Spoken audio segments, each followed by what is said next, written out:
The Scribes and Pharisees were religious leaders in Israel during Jesus' time. The scribes were experts in the law of Moses, responsible for copying, teaching, and interpreting the scriptures. The Pharisees, on the other hand, were a religious sect that strictly followed traditions and laws, often adding extra burdens on the people.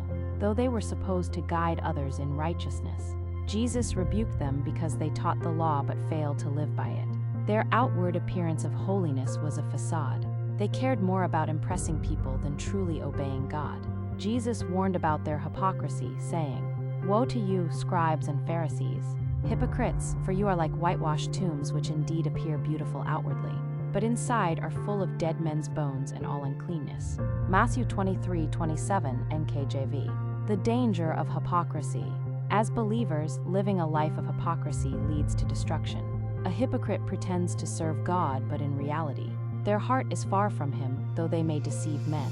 They can never deceive God.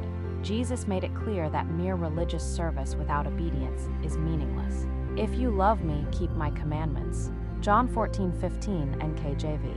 The final end of hypocrites is eternal judgment in the lake of fire. God sees beyond actions. He judges the motives of the heart. How to overcome hypocrisy. To avoid being a hypocrite, every believer must strive for genuine faith and obedience. Here are steps to overcome hypocrisy. 1. Seek God out of a pure heart. Your relationship with God should be sincere, not based on appearances. 2. Always remember that God searches the heart. Unlike men who see outward deeds, God examines your true intentions. 3. Cry out to God for deliverance from hypocrisy. True transformation comes from God's help. 4. Never use the scriptures to justify sin. Twisting God's word to cover sin leads to spiritual downfall and reprobation. 5. Desire to be recognized by God, not men.